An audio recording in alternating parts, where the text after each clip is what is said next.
मैं रंजना सोलंकी, सहायक प्राध्यापिका, सैलदेवी महाविद्यालय, अंडादूर।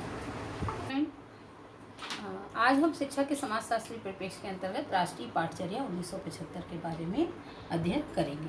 तो राष्ट्रीय पाठचर्या के अध्ययन करने के पहले हम देख लें कि पाठचर्या का अर्थ क्या होता है।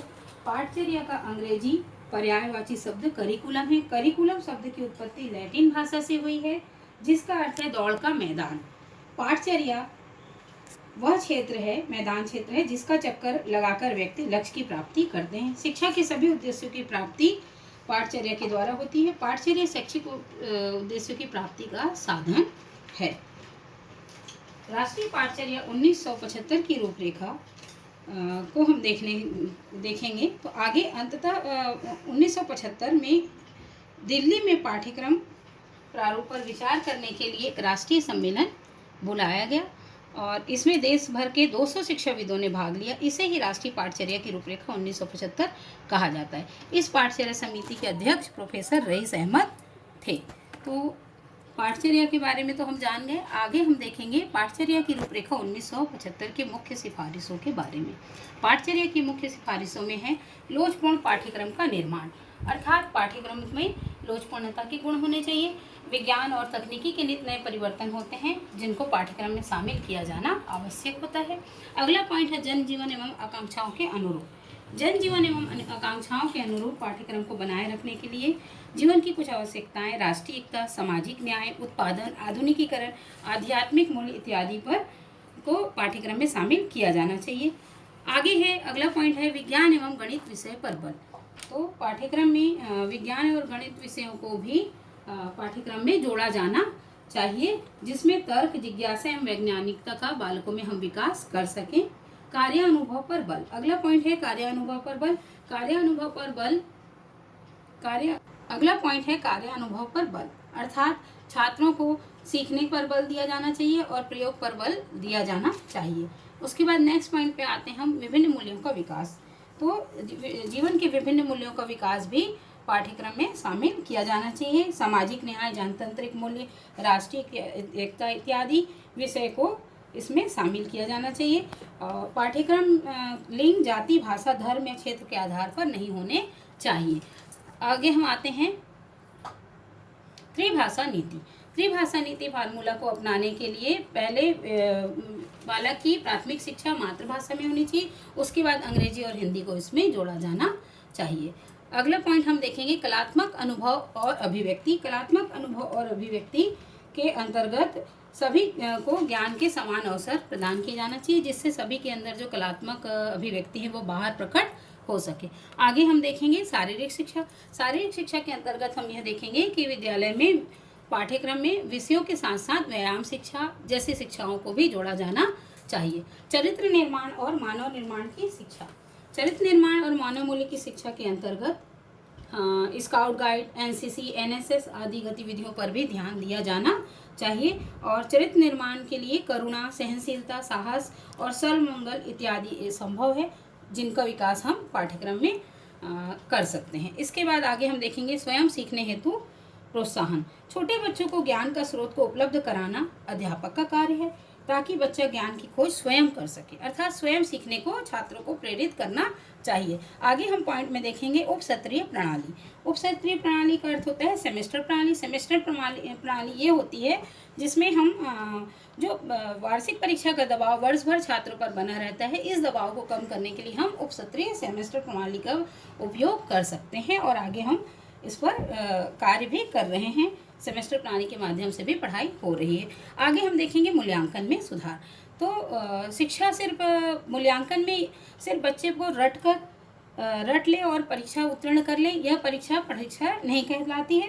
परीक्षा में आंतरिक एवं बाह्य मूल्यांकन दोनों को शामिल किया जाना चाहिए और बालक के आंतरिक मूल्यांकन की ओर भी विशेष ध्यान दिया जाना चाहिए। आगे हम देखेंगे पाठ्य सामग्री की उपलब्धता। तो समिति ने सिफारिश की कि अध्यापकों विशेषतः प्राथमिक कक्षाओं के लिए पाठ्य सामग्री उपलब्ध कराए जाएं। आगे हम देखेंगे पाठचर्या की रूपरेखा 1975 के उद्देश्य। तो पाठ्यचर्या की रूपरेखा 1975 के उद्देश्य के अंतर्गत हम देखेंगे हर स्तर पर शिक्षा के कुछ उद्देश्य हैं। बालक के प्राथमिक स्तर पर शिक्षा के उद्देश्य निम्न हैं। प्राथमिक स्तर पर शिक्षा के उद्देश्य। प्राथमिक स्तर पर शिक्षा के उद्देश्य में हम देखेंगे पहले इस स्तर पर बच्चों की आयु 5 से 11 वर्ष तक की होती है।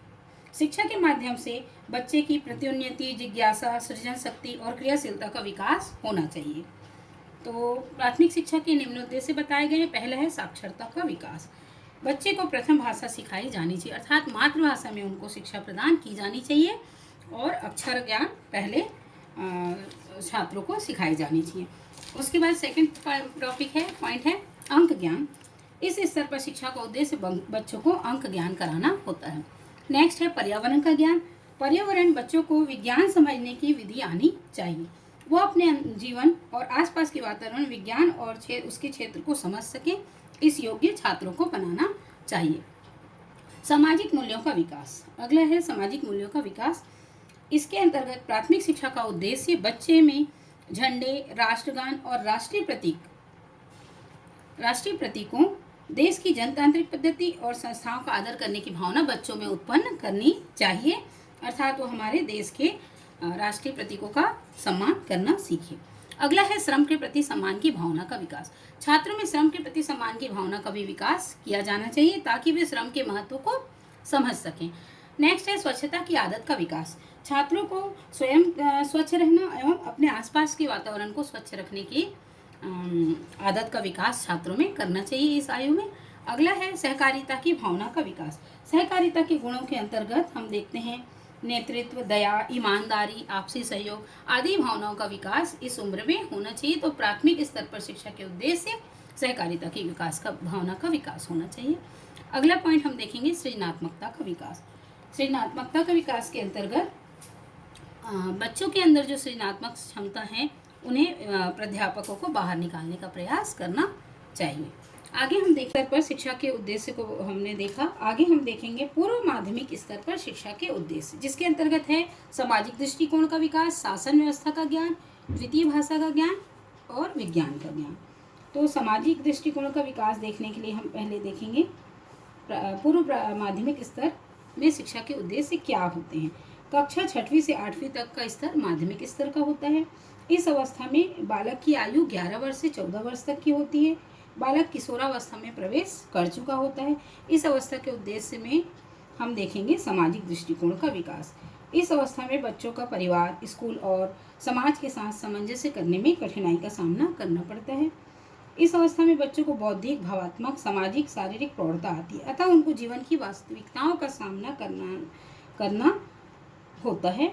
इस अवस्था में शिक्षा के माध्यम से बच्चों में समाज के प्रति उचित दृष्टिकोण का विकास किया जाना चाहिए। अगला है शासन व्यवस्था का ज्ञान।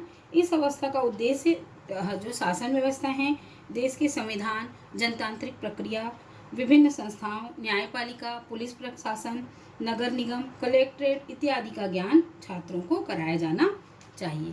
अगला पॉइंट है द्वितीय भाषा का ज्ञान। इस अवस्था तक बच्चे को मातृभाषा अर्थात मातृभाषा का ज्ञान तो हो चुका होता है। आगे हम द्वितीय भाषा के ज्ञान की ओर बढ़ेंगे। तो छात्रों को इस अवस्था तक गद्य और पद्य की जैसी सुगम रचनाओं का ज्ञान प्राप्त करने की क्षमता इसमें उत्पन्न हो जानी चाहिए। आगे है विज्ञान का ज्ञान। इस अवस्था में पाठ्यक्रम में भौतिक विज्ञान, जीव विज्ञान जैसे विषयों को भी शामिल किया जाना चाहिए। विज्ञान तथा जीवन का सार्थक संबंध स्थापित करने के लिए परिवेश, शिक्षा, पोषण, स्वास्थ्य, जनसंख्या शिक्षा पर पर्याप्त ध्यान दिया जाना चाहिए। पूर्व माध्यमिक स्तर की शिक्षा के उद्देश्य के बाद हम आगे जानेंगे माध्यमिक स्तर पर शिक्षा के क्या क्या उद्देश्य हैं। माध्यमिक स्तर पर शिक्षा के उद्देश्य के अंतर्गत है व्यावसायिक कौशलों का निर्माण, अर्थात इस अवस्था में आते आते बालक किसी व्यावसायिक कौशलों को इस अवस्था में बालक का उद्देश्य व्यावसायिक कौशलों को विकास करना होना चाहिए। बालक को कम से कम 2 उपयोगी शिल्प अवश्य सीख लेना चाहिए ताकि आगे हो सकता है कि बालक को किसी रोजगार में प्रवेश करना पड़ जाए, अतः व्यावसायिक कौशल जीविकोपार्जन हेतु सहायक सिद्ध होना चाहिए। अगला पॉइंट हम देखेंगे उत्पादकीय कार्यों की जानकारी। तो बालक को इस अवस्था में शिक्षा के माध्यम से विभिन्न उत्पादकीय कार्यों की जानकारी प्रदान करते रहना चाहिए। इसके बाद नेक्स्ट पॉइंट है ज्ञान के प्रयोग से समस्या का हल। ज्ञान के प्रयोग से समस्या का हल। बालक को पर्यावरण, पोषण, प्रदूषण इत्यादि समस्याओं का समाधान शिक्षा के द्वारा कर सकें, और साथ ही साथ विज्ञान और गणित के प्रयोग से वो अपने आसपास के वातावरण के में उत्पन्न समस्याओं का समाधान करने लायक हो सके, इस योग्य उसे बनाना चाहिए। नेक्स्ट है साहित्य की समझ का विकास। प्रथम भाषा का ज्ञान इतना हो जाना चाहिए जिससे कि वह साहित्य के सर्वश्रेष्ठ पुस्तक को समझने के लायक बालक अब हो जाए। साथ ही साथ सृजनात्मक लेखन आरंभ करने की समझ उसमें विकसित हो जानी चाहिए।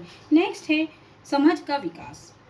इस अवस्था में शिक्षा का उद्देश्य बालक की समझ का विकास करना होता है। इतिहास, भूगोल जैसे विषयों के माध्यम से बालक में समझ का विकास हम कर सकते हैं, और इसके साथ साथ ही संस्कृति, धर्म, निरपेक्षता, समाजवाद इत्यादि की समझ भी इस अवस्था में बालक को हो जानी चाहिए। तो हम आगे देखेंगे कि राष्ट्रीय पाठचर्या की रूपरेखा 1975 के माध्यम से व्यक्तित्व का विकास, रोजगार की प्राप्ति, आत्मनिर्भरता, राष्ट्रीय एकता का विकास, विभिन्न सामाजिक एवं नैतिक मूल्यों के विकास, भेदभाव एवं असमानता जैसे मुद्दों को शामिल करने का प्रयास किया गया है। और पाठचर्या के रूप में 1975 को विभिन्न सुझावों को आगे समितियों ने भी प्रस्तुत किया है।